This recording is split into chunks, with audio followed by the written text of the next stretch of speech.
सड़ी गली व्यवस्था के खिलाफ एक खोजी पत्रकार की सत्ता से बगावत देखना चाहते हैं तो हमारे चैनल को लाइक, सब्सक्राइब और शेयर करना न भूलें।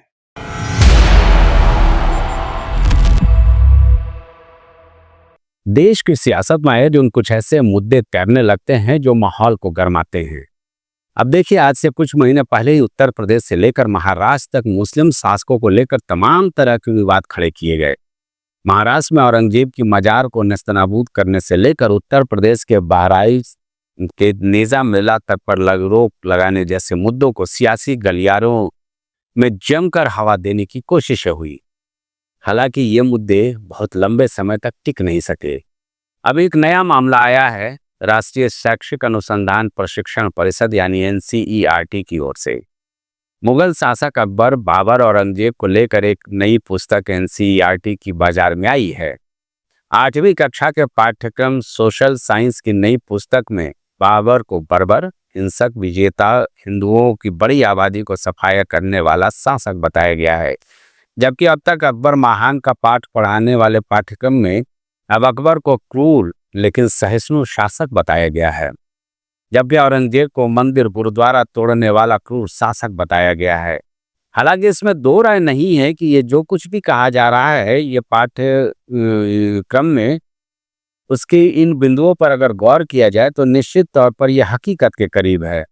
बेशक अकबर ने कुछ बेहतर काम किए, लेकिन यह भी हकीकत है कि वो अपने इस्लाम विस्तारवादी नीतियों की वजह से बहुत हद तक क्रूर भी नजर आया है अपने शासन के शुरुआती दौर में। इस बात को अकबर ने भी माना है। चलिए, पाठ्य पुस्तक तो आ ही गया है, अब इससे लेकर कुछ लोग फिर से हिंदू मुस्लिम रंग देने में जुट गए हैं। चर्चाओं का दौर जारी है। नमस्कार दोस्तों, मैं हूं संजय राजन, लेकर आया हूं दृष्टा न्यूज पर आपका खास कार्यक्रम मुद्दे की बात राजन के साथ। दोस्तों, आपको अच्छी तरह याद होगा कि आज से कुछ महीने पहले ही उत्तर प्रदेश से लेकर महाराष्ट्र तक कुछ ऐसी बेफिजूल मुद्दों को लेकर सांप्रदायिक रंग देने की कोशिशें की गई। और ये अक्सर इस तरह की कहा जा सकता है कि घटनाएं देखने को मिल रही हैं सियासत में। हालांकि कुछ दिनों तक तो ये मामला चला, लेकिन मामला टाई फिस हो गया। महाराष्ट्र में औरंगजेब की मजार को नेस्तनाबूद करने के लिए प्रदर्शन का भी दौर शुरू हो गया। वहाँ के जो सरकारें हैं उनकी ओर से भी कई तरह के बयान आए, क्रिया प्रतिक्रिया हुई, लेकिन कुछ दिनों तक चर्चाओं में रहने के बाद मामला शांत हो गया। उत्तर प्रदेश के बहराइच में बाबर के सिपह सलार की मजार पर लगने वाले निजाम मेला पर योगी सरकार ने रोक लगा दी। कुछ दिनों तक तो यह भी मामला सुर्खियों में रहा, लेकिन बाद में जनता ने इसे भी नकार दिया। सोशल साइंस की पार्ट 1 पुस्तक का नाम है exploring society Indian and beyond. इस पुस्तक के जरिए NCERT का दावा है कि इस किताब में भारतीय इतिहास की 13वीं सदी से लेकर 19वीं सदी के मध्य तक की अवधि को समेटा गया है। इस किताब में दोहराव की बजाय आलोचनात्मक सोच को सामने रखा गया है। विश्वसनीय स्रोतों के आधार पर ही संतुलित विवरण को शामिल किया गया है, ऐसा इस पाठ्यक्रम को लेकर के NCERT का कहना है। NCERT ये भी कहता है कि हम एक विशेष अध्याय इसमें शामिल किए जिसका नाम है इतिहास के अंधकार में अवधि पर एक टिप्पणी। इस किताब के जरिए युवाओं को अतीत के साथ आधुनिक भारत के बनने की समझ विकसित करने का लक्ष्य रखा गया है। NCERT का इस नए जोड़े गए पाठ्य पुस्तक को लेकर ये भी कहना है कि टेक्स्ट बुक में सभी तथ्य विश्वसनीय अकादमिक स्रोतों के आधार पर ली गई हैं। हमारी पीढ़ियां किसी भी तरह से पूर्वाग्रह और भय से भ्रम में से बची रहें, इस बात की कोशिश की गई है। इसके लिए पृष्ठ संख्या 20 में इतिहास के अंधकार में अवधि के नाम से एक टिप्पणी है। अब आप समझिए, ये तो NCERT का दावा है, लेकिन आप समझिए कि आखिर जो अंधकार में अवधि की बात की जा रही है उसमें मुगल काल के शासकों की कारस्तानियों को शामिल किया गया है विस्तार से। मसलन पहले आपने ये पढ़ा है कि अकबर एक महान शासक था। उस पर आपने भी कभी ना कभी परीक्षाओं में नोट लिखे होंगे। लेकिन इस नए पाठ्य पुस्तक में बिल्कुल साफ कर दिया गया है कि अकबर महान नहीं था, बल्कि बाबर और औरंगजेब की तरह ही एक क्रूर शासक था, क्योंकि इस्लाम के विस्तारवादी नीति की वजह से कुछ उसने ऐसे फैसले लिए जिसमें उसकी क्रूरता साफ तौर पर देखी और समझी जा सकती है। हालांकि ये बात अलग है कि आखिरी दौर में, अपने जीवन काल के आखिरी दौर में उसको सहिष्णु माना भी गया है। जबकि बाबर से लेकर औरंगजेब तक को वो सारी कारस्तानियां इस चैप्टर में ही लिया गया है जो उनको पूरी तरह से क्रूर साबित करने के लिए काफ़ी है। मंदिरों को तोड़ना, गुरुद्वारों को तोड़ना, सनातनियों से लेकर सिख गुरुओं, पारसियों की बहुल आबादियों का कत्ल करना, ये सब इस चैप्टर का हिस्सा बनाया गया है। इसमें आप पढ़ेंगे। दोस्तों, ये तो अमूमन हर कोई जानता है कि चाहे मुस्लिम विद्वान हो या फिर हिंदू विद्वान इतिहासकार, बाबर, अकबर, औरंगजेब के विस्तारवादी हवस को सब जानते हैं, भला किसने नहीं पढ़ा है।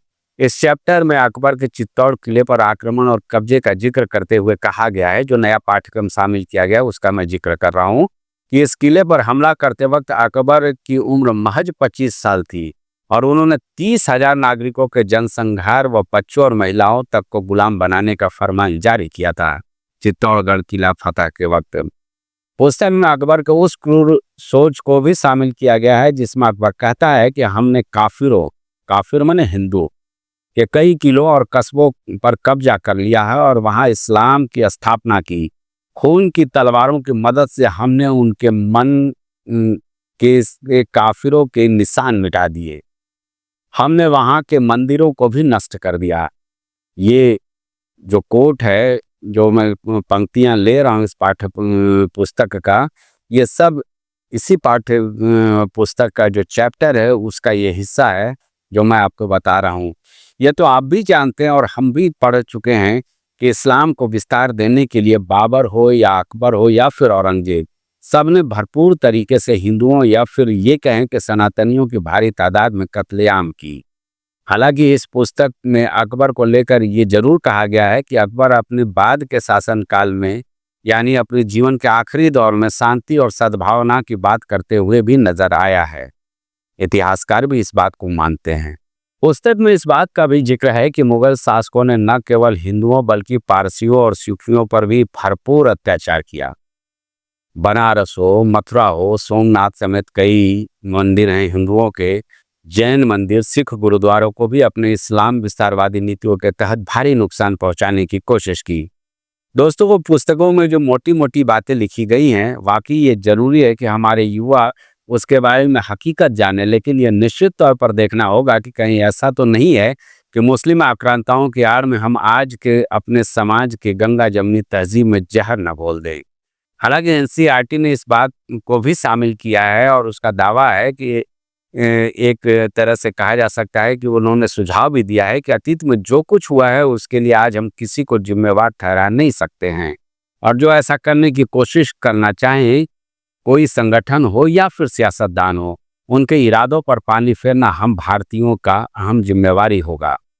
इस बात का संकल्प भी हमें लेना ही होगा, क्योंकि हमने देखा था आज से कुछ वक्त पहले कि कैसे उत्तर प्रदेश से लेकर महाराष्ट्र तक माहौल खराब करने की कोशिशें हुई हैं। समय समय पर यह भी कोशिश हुई है कि कभी हिंदू मुस्लिम सांप्रदायिक दंगों का रूप दिया जाए। अभी बिहार का चूंकि चुनाव चल रहा है तो उसके मद्देनजर इस नए पाठ्यक्रम को लेकर के सियासत करने की कोशिश हो सकती है। लाख कोशिश की जाए, चाहे हिंदू भाई हो या फिर मुसलमान भाई, सब ने मिलकर इसको नाकाम करना होगा, क्योंकि एक विचारधारा है, एक सोच है। एनसीईआरटी के जरिए जो बातें कही गई हैं वो वाकई हकीकत में है, लेकिन हम ये नहीं कह सकते हैं कि वो जो बातें हमारे इतिहास की गवाह हैं उसको लेकर के आज के भी जो अकलियत हैं या मुस्लिम बहुल लोग हैं वो उसी तरह के ढर्रे पर चल रहे हैं। जो सोच होती है, चाहे वो हिंदू पक्ष हो या मुस्लिम पक्ष हो, 1-2% ऐसे लोग निश्चित तौर पर होते हैं जो कट्टर होते हैं और किसी भी तरह से ऐसे मुद्दों को लेकर हवा देने की कोशिश करते हैं। लेकिन अब जिस तरह से नजीर सामने आ रहा है कि ये सब मुद्दे बहुत ज़्यादा समाज में तैरते नहीं और न सियासत का हिस्सा बन पाते हैं। ये तो हकीकत है कि मुगल जो आक्रांता थे या मुस्लिम जो आक्रांता थे वो भारत में आए ही थे इस्लाम का विस्तार करने और यहाँ से लूट खसोट करने, और जाहिर सी बात है अगर ऐसा करना था तो सनातनियों का जो ये जन्मभूमि रहा है भारत, यहाँ से उसको समाप्त करने की कोशिशें होंगी। अंग्रेजों ने भी यही किया। हमारे जितने भी वेद विद्यालय थे उनको तहस नहस करके उनके जगह पर इन लोगों ने कॉन्वेंट एजुकेशन को यहाँ पर बढ़ावा दिया। तो अलग अलग समय में जो भी शासक आया है उसने अपनी संस्कृति को विस्तार देने की कोशिश की और यहाँ के जो हमारी संभ्रांत संस्कृति थी उसको नष्ट करने की कोशिश की। ये सब इतिहास में दर्ज है, लेकिन इसको आज के मुसलमानों से जोड़ने की आवश्यकता नहीं है, वरना देश का ताना बाना और जो सारी दुनिया के लिए एक मिसाल है वो सब का सब सियासत की भेंट चढ़ जाएगा। हालांकि दबी जुबा से कुछ प्रतिक्रियाएं आई हैं, मसलन मौजूदा संगठन और विचारधारा जो सत्ता का अतीत है वो इतिहास के साथ छेड़छाड़ कर रहे हैं, अंधभक्तों को नए इतिहास के जरिए गुमराह किया जा रहा है वगैरह वगैरह।